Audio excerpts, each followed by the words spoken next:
Hi friends. So நாம் இன்றைக்கி பார்க்க போகிற விண்டேஜ் ப்ராடக்ட் என்னென்னு பார்த்தீங்கன்னா ஃபிலிப்ஸோட ஒரு ரெக்கார்ட் பிளேயர் தான். ஸோ இந்த ரெக்கார்ட் பிளேயர் வந்து எனக்கு தெரிஞ்சு இது ஒரு 1960ஸ்லேருந்து 1970ஸ்குள்ளே மேனுஃபேக்சர் பண்ண ஒரு யூனிட் மாதிரி தெரியுது இது. அண்ட் இது வந்து நம்மளுக்கு எங்கேருந்து கிடச்சதுன்னா நம்ம சைதாப்பேட்டில் இருக்க ஆன்டிக் ஷாப்லேருந்து தான். நான் அதை பற்றி ஒரு வீடியோ ஆல்ரெடி போட்டிருப்பேன் நான் சேனலில். பார்க்கலன்னா அது போய் பாருங்கள்.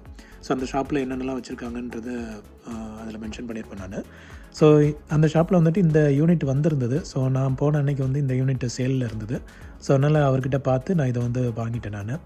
எனக்கு வந்து ஆக்சுவலாக ரெக்கார்ட் பிளேயரில் வந்து அவ்வளோ எக்ஸ்பீரியன்ஸ் கிடையாது. நான் வந்து சின்ன வயசில் மோஸ்ட்லி வந்து டேப் கேசட் அந்த மாதிரி என்வாமெண்ட்டில் தான் வளர்ந்தேன் நான். ஸோ இந்த மாதிரி ரெக்கார்ட் பிளேயர் வந்து எனக்கு நான் பார்த்ததோடு சரி, பட் யூஸ் பண்ணி அந்த மாதிரி வந்து எனக்கு அந்த எக்ஸ்பீரியன்ஸே கிடையாதுங்க. ஸோ அதனால் இது வாங்கும் போது கூட எனக்கு தெரியல இது வந்து எப்படி செக் பண்ணணும், என்ன இதெல்லாம் செக் பண்ணணும். அந்த நீடில், கேட்ரேஜ் இதெல்லாம் வந்து கேட்ரேஜ் தெரியும், நீடில் தெரியும், பட் அது என்ன கண்டிஷனில் இருக்கும் அந்த மாதிரி இதெல்லாம் வந்து எனக்கு சுத்தமாக ஐடியா இல்லை. ஸோ அங்கே வந்து ஆம்ப் இல்லாதனால இதை வந்து செக் பண்ணி பார்க்க முடியல. பட் ஆனால் அவர் வந்து ஒர்க்கிங்கிற இதில் தான் கொடுத்தாரு. பட் என்ன ஒரு அப்சர்வேஷன் பார்த்தோன்னா, இந்த நீடில் வந்து அங்கேயும் இங்கேயும் ஆடிட்டே இருந்தது, இந்த ஃப்ரண்ட்டில் இருக்க நீடில். ஸோ இது வந்து சரி இப்படி தான் டிசைன் போலன்னு நினச்சிட்டு நானும் எடுத்துகிட்டு வந்துட்டேன் நான். பட் அதுக்கப்புறமா தான் தெரிஞ்சது அந்த நீடில் வந்து சரியாக அட்டாச் ஆகாமல் இருந்தது.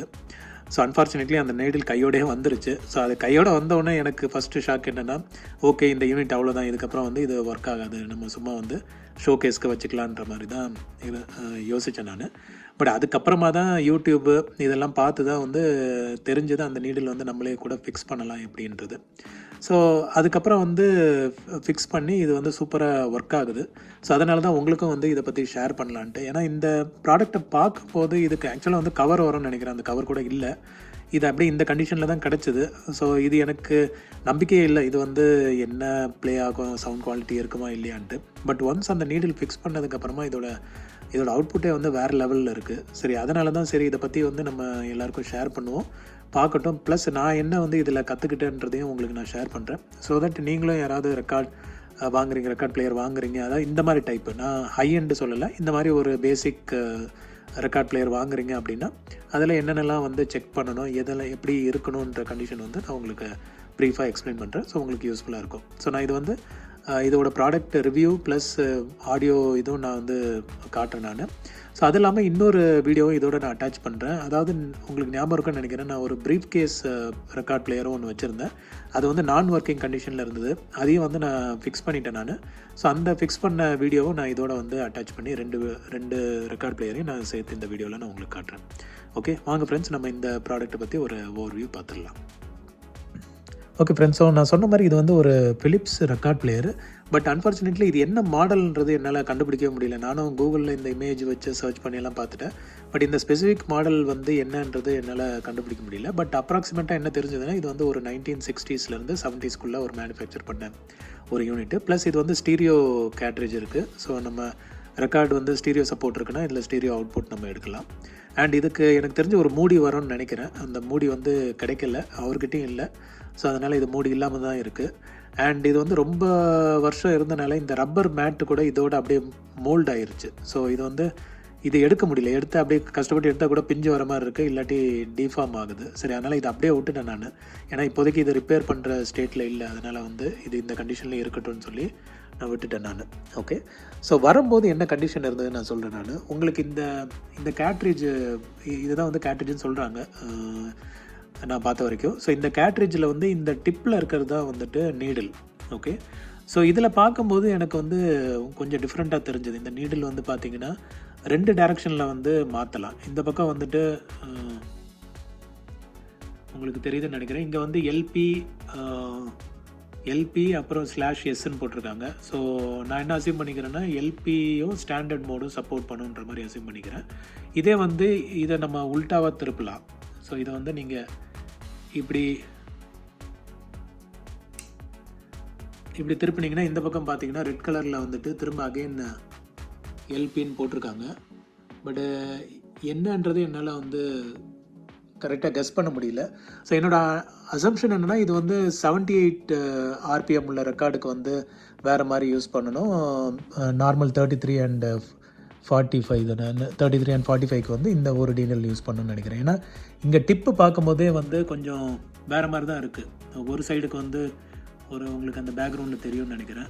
ஷார்ப்னஸ் வந்து அந்த பொசிஷன் வந்து வேறு வேறு டிஸ்டன்ஸில் இருந்தது. ஸோ அதனால் அதுதான் என்னோடய அசம்ஷனு. ஸோ நான் வந்து எனக்கு எதுவும் பெருசாக டிஃப்ரென்ஸ் தெரியாதனால நான் ஒரு இதிலே வச்சு நான் யூஸ் பண்ணுறேன்.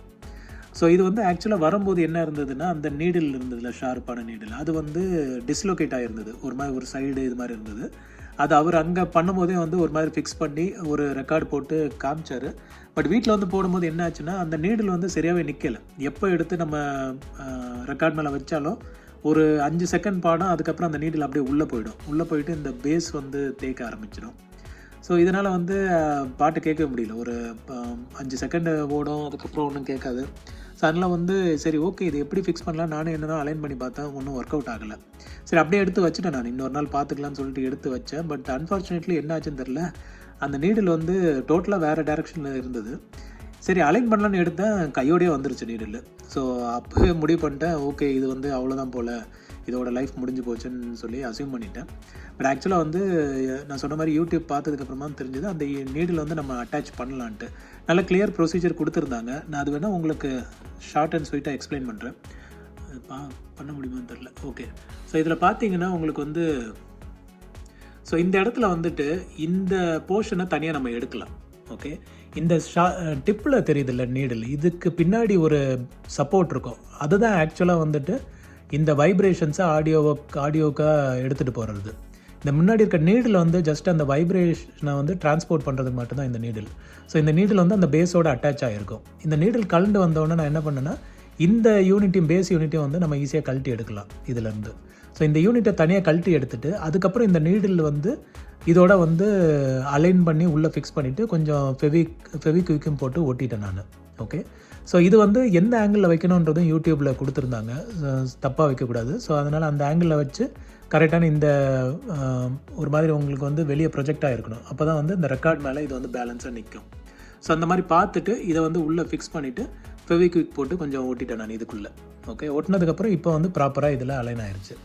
அலைன் ஆகிட்டு அப்புறம் ஆடியோ டெஸ்ட்டும் பார்த்தேன் நான், சூப்பராக ப்ளே ஆகிடுச்சு. ஸோ அதுக்கப்புறமா தான் ஓகே இது வந்து இப்படி தான் செக் பண்ணணுன்ட்டு, இப்படி தான் ஃபிக்ஸ் பண்ணணுன்றது ஒரு ஐடியா கிடச்சிது. ஓகே, ஸோ அதுக்கப்புறம் இப்போ வந்து நல்லா ப்ளே ஆகுது. ஆட்டோ கட் ஆஃபும் இருக்குது. அதே மாதிரி ஆட்டோ கட் ஆஃப் இருக்குது. அதாவது பாட்டு முடிஞ்சு இந்த பக்கம் வந்து முடிகிற டைமில் அது வந்து ஆட்டோமேட்டிக்காக ஸ்டாப் ஆகிடும். ஸோ உங்களுக்கு வந்து அந்த இதில் இந்த பிஞ்ச் ரோலரில் அது ஏதோ சொல்லுவாங்களே ஐட்லர். ஓகே, ஐட்லர் வந்து டேமேஜ் ஆகாமல் இருக்கிறதுக்கு இதுவே வந்து ஆட்டோ கட் ஆஃப் ஆகி நின்றுடும். ஓகே, அண்ட் இந்த யூனிட்டும் வந்து 33 ஸ்பீடு, 45 அண்ட் 78 RPM வந்து சப்போர்ட் பண்ணுது. அண்ட் இது எனக்கு தெரிஞ்சு வந்து உள்ள ஒரு லைட் இருக்கும்னு நினைக்கிறேன். அந்த மாதிரி தான் இருக்குது, ஒரு டிரான்ஸ்பரண்ட் இது. பட் ஆனால் இந்த யூனிட்டில் அது ஒர்க் ஆகலை, வெறும் ஜஸ்ட் இப்படி தான் இருக்குது, லைட் எதுவும் க்ளோ ஆகலை. ஓகே, ஸோ இந்த கண்டிஷனில் தான் இப்போ வந்து இருக்குது. நீங்கள் ஓவரால் பார்த்தீங்கன்னாவே தெரியும். இந்த உட்டெல்லாம் வந்துட்டு நான் உங்களுக்கு சாம்பிள் வீடியோ காட்டுறேன். இந்த உட்டெல்லாம் அப்படியே தனித்தனியாக வந்துருச்சு. நான் இப்போ வந்து ஒரு பார்டருக்கு மட்டும் செலோடேப் போட்டு அப்படியே ஃபிக்ஸ் பண்ணியிருக்கேன் நான். ஸோ தட் ஏன்னா பார்டர் வந்து ஈஸியாக எங்கேயாவது டச் ஆகும்போது இந்த உட்டு வந்து ஈஸியாக பேர்ந்துட்டு வந்துடுது. ஸோ அதனால் அதை மட்டும் வந்து இப்போ செலோடேப் போட்டு நான் ஒட்டி வச்சுருக்கேன் நான். ஸோ இப்போதைக்கு வந்து எதுவும் பிரச்சனை இல்லை, எல்லாம் நல்ல கண்டிஷனில் தான் இருக்குது. அண்ட் இதோட அவுட்டர் லுக் வந்து அவ்வளோவா சூப்பர்னு சொல்ல முடியாது. பட் ஓகே, இந்த மாதிரி கண்டிஷனில் இருந்தால் தான் ஆக்சுவலாக நல்லாவே இருக்கும். ஏன்னா நம்மளுக்கு அந்த 60s இருக்க மாதிரி ப்ராடக்டோட இது நல்லா யூஸ் ஆகிருக்குன்றது வந்து இதை வச்சு தான் நம்ம அண்டர்ஸ்டாண்ட் பண்ணிக்க முடியும். ஓகே, ஸோ அவ்வளோதான் ஃப்ரெண்ட்ஸ். இது வந்து பார்த்தீங்கன்னா நல்ல கண்டிஷனில் ஒர்க் ஆகுது. உங்களுக்கு நான் வந்து ஆடியோ டெமோவும் காட்டுறேன். ப்ளஸ் இந்த நீடில் இதுவும் வந்து ப்ராப்பராக ஃபிக்ஸ் பண்ணியாச்சு. ஸோ அதுவும் வந்து நான் உங்களுக்கு டெமோவில் காட்டுறேன் நான். ஸோ என்கிட்ட உள்ள ரெக்கார்ட்ஸ் போட்டு நான் உங்களுக்கு வீடியோ காட்டுறேன். ஸோ இந்த வீடியோ முடிஞ்சதுக்கப்புறம் உங்களுக்கு நான் அந்த ப்ரீஃப் கேஸ் பிளேயர் வந்து எப்படி ஃபிக்ஸ் பண்ணுன்றதையும் அதையும் வந்து உங்களுக்கு வீடியோ வந்து அட்டாச் பண்ணுறேன் இதோட. ஓகே ஃப்ரெண்ட்ஸ், ஸோ யூனிட் வந்து பவர் ஆன் பண்ணிட்டேன் நான். ஸோ ஸ்பீக்கர்ஸும் சின்ன ஒரு ஆம்ப் இருந்தது, அதில் கனெக்ட் பண்ணியிருக்கேன் நான். ஸோ இப்போதைக்கு வந்து நம்ம ஃபஸ்ட்டு 45 RPM வச்சு செக் பண்ணி பார்க்கலாம். ஸோ இதை வந்து நம்ம லிவரை 45க்கு மாற்றிட்டு இப்போ என்கிட்ட வந்து ஒரு பக்தி பாடல்கள் இருக்குது, டிவோஷனல் சாங். ஸோ இது வந்து 45 RPM. ஓகே, ஸோ இதை நம்ம போடுவோம் ஃபஸ்ட்டு. ஓகே, ஸோ இதை வந்து ஆன் பண்ணுறது வந்து இதை லிவர் ஓப்பன் பண்ணிவிட்டு இந்த பக்கம் நகர்த்தினா ஆன் ஆகிடும். ஓகே, இதுக்கப்புறம் வந்துட்டு நம்ம இதில் வைக்கணும்.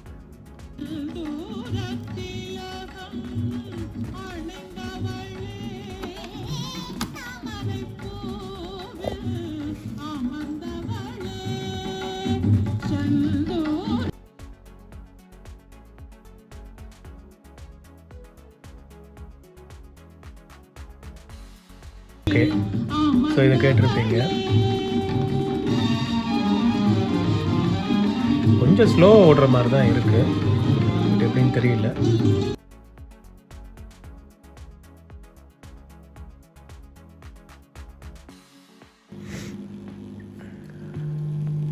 ஸோ ஒரு சுந்தரி பார்வதி பாமகளும் சவுண்ட் குவாலிட்டி சூப்பராக இருக்குது. எல்லாமே ஸ்டீரியோவும் சூப்பராக வருது இதில். ஓகே, ஸோ இது வந்து ஆஃப் பண்ணுறதுக்கு இந்த கடைசியில் போனால் ஆஃப் ஆகிடும். ஓகே, அவ்வளோதான், அதோட நின்றுடாது.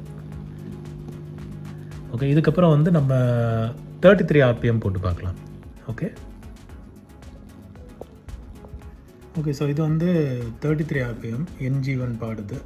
ஸோ இதை நம்ம வந்து செக் பண்ணி பார்க்கலாம்.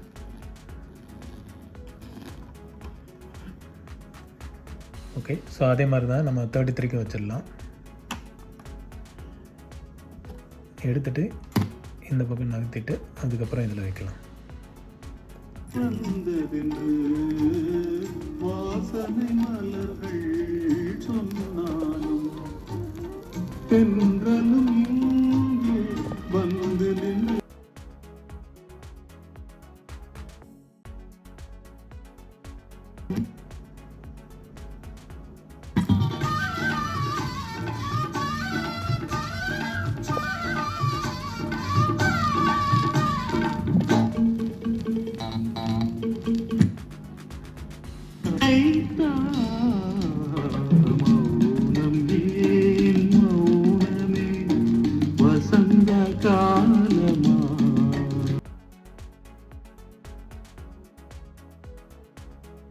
எப்படி முடியும் போது கட் ஆகுதுன்னு பாருங்க.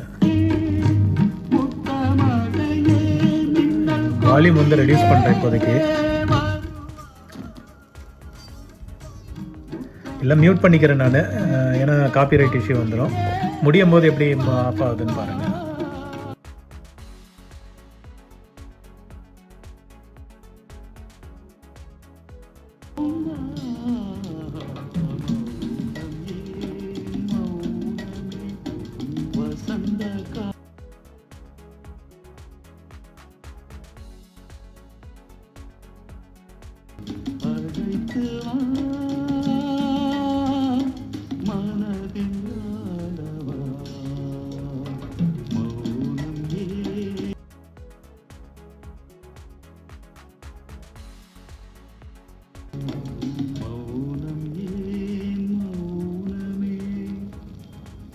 முடிஞ்சிருச்சு. ஸோ இப்போ ஆட்டோ கட் ஆஃப் ஆகுதுன்னு பாருங்கள். ஆஃப் ஆயிடுச்சு பார்த்தீங்களா? பரவாயில்ல, அந்த டைம்லேயும் வந்து இந்த மாதிரி ஒரு டெக்னாலஜி வச்சுருந்துருக்காங்க. ஸோ நல்லாயிருக்கு. என்கிட்ட வந்து இப்போ 78 RPM ரெக்கார்டு இல்லை. ஸோ அது இருந்ததுன்னா அதையும் டெஸ்ட் பண்ணி பார்த்துருக்கலாம். பட் இப்போதைக்கு இது வந்து சூப்பராக ப்ளே ஆகுது. நல்ல கண்டிஷன்லேயும் இருக்குது. இது அவுட்டர் லுக்கு தான் பார்க்கும்போது ஒஸ்ட் இதில் இருந்தது. சரி, ஓகே, இது சுத்தமாக ப்ளே ஆகாதுன்னு நினச்சேன். பட் ஆனால் பரவாயில்ல, நல்ல நீடில் வந்து ஃபிக்ஸ் பண்ணதுக்கப்புறமா இப்போ வந்து நல்லாவே ப்ளே ஆகுது. ஸோ இப்போதைக்கு வந்து நம்மக்கிட்ட ஒரு நல்ல ரெக்கார்ட் பிளேயர் இருக்குது. ஸோ நான் ப்ரீஃப் கேஸ் இதுவும் வந்து இதோட ஆட் பண்ணுறேன். அதையும் பாருங்கள் எப்படி வந்து ரிசால்வ் ஆச்சுன்றது. ஓகே, ஸோ மீண்டும் ஒரு விண்டேஜ் வீடியோவில் மீட் பண்ணலாம். Thank you friends.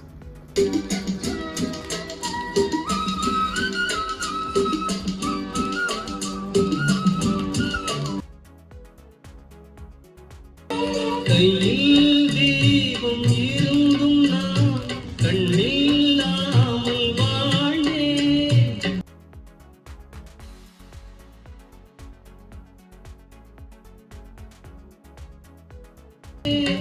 வாழ்க்கையின் பள்ளி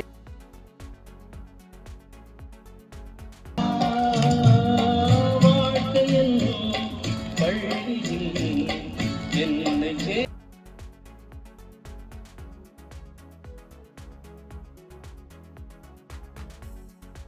கண்ணா பாடம் மடியில் சாய்ந்து படிக்க வேண்டும் எங்கே என்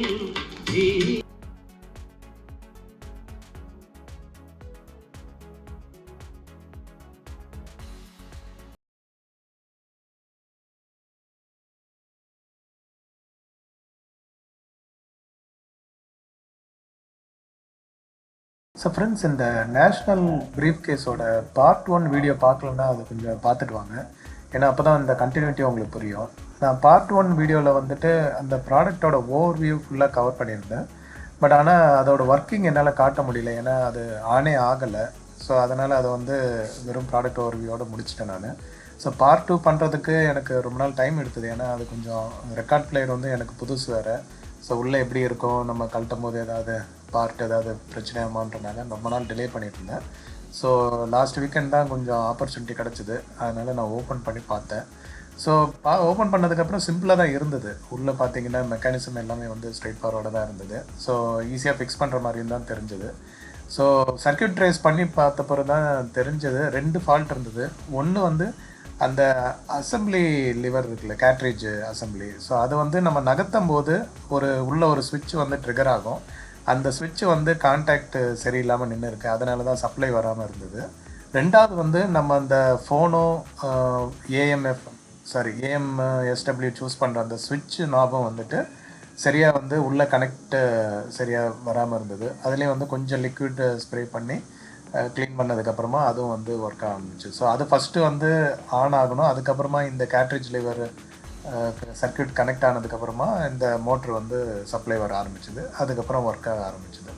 ஸோ இதை தான் வந்து நான் கேமராவில் ரெக்கார்ட் பண்ணல, பட் ஆஃப்லைனில் வந்துட்டு நான் பக்காவாக இது வந்து ரெடி பண்ணிவிட்டு அதுக்கப்புறமா ப்ளே பண்ணி பார்த்தேன். ஸோ ப்ளே ஆக ஆரம்பிச்சுது. ஸோ இன்னொரு இன்ட்ரெஸ்டிங் மேட்டர் நான் அப்சர்வ் பண்ணேன். நம்ம ப்ரீஃப் கேஸ்க்குள்ளேயே வந்துட்டு ஸ்கிமேட்டிக் டயக்ராம் வந்து அழகாக ஒரு பிரிண்ட் அவுட் எடுத்து வச்சுருக்காங்க. இது ஒரிஜினலாகவே வரும்போது அதில் உள்ள இன்பில்ட்டாக வந்திருக்கு போல்.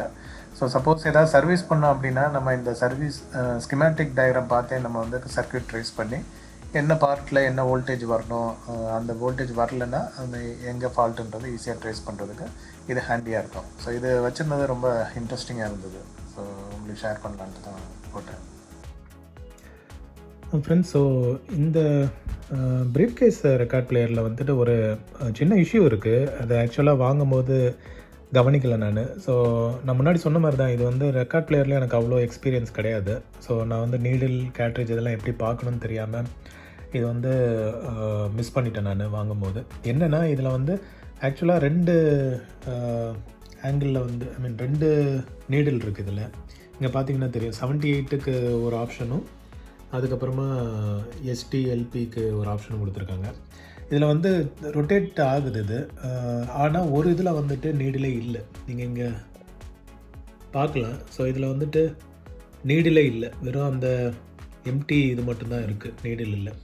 இதுவே வந்து 78 RPMக்கு வந்து ரொட்டேட் பண்ணால் நீடில் இருக்குது. ஸோ இங்கே பார்த்தீங்கன்னா உங்களுக்கு நீடில் இருக்குது, அந்த பேஸோட நீடில் இருக்குது.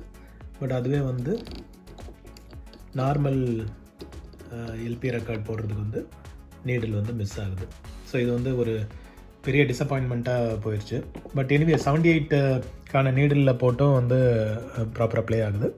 ஸோ அந்த வீடியோ வந்து நீங்கள் பாருங்கள். ஸோ இது வந்து எனக்கு இதில் வந்து பேட்டரியில் ஓடுனா இந்த சவுண்ட் குவாலிட்டி இன்னும் நல்லாயிருக்கும். நம்மகிட்ட வந்து அத்தனை பேட்டரி போடுறதுக்கு ஆப்ஷன் இல்லை, பேட்டரி இல்லை. ஸோ அதனால் நான் வந்து பேட்டரி எலிமினேட்டர் வச்சு தான் போட்டேன். அதனால தான் அந்த பேக்ரவுண்டு ஹம்மிங் நாய்ஸ் வந்து ஜாஸ்தியாக இருக்குது. மற்றபடி எனக்கு தெரிஞ்சு இது வந்து பேட்டரியில் ஓடினாவோ இல்லை ப்ராப்பர் நம்ம வந்து 9 வோல்ட்டு 2 அடாப்டர் தேவை. ஸோ 9 வோல்ட் அடாப்டர் போட்டால் இது வந்து ப்ராப்பராக ஒர்க் ஆகும். ஏன்னா ரேடியோவும் இதில் வந்து முன்னாடி வந்து ப்ராப்பராக டியூன் ஆகாமல் இருந்தது, இப்போ வந்து ஃபுல்லாகவே வந்து டியூன் ஆகுது. ஸோ அதுவே வந்து ஒரு நல்ல இதுன்னு சொல்லுவேன் நான். ஓகே, ஸோ பாருங்கள், ஆடியோ டெமோ பார்த்துட்டு நம்ம வீடியோ க்ளோஸ் பண்ணிடலாம்.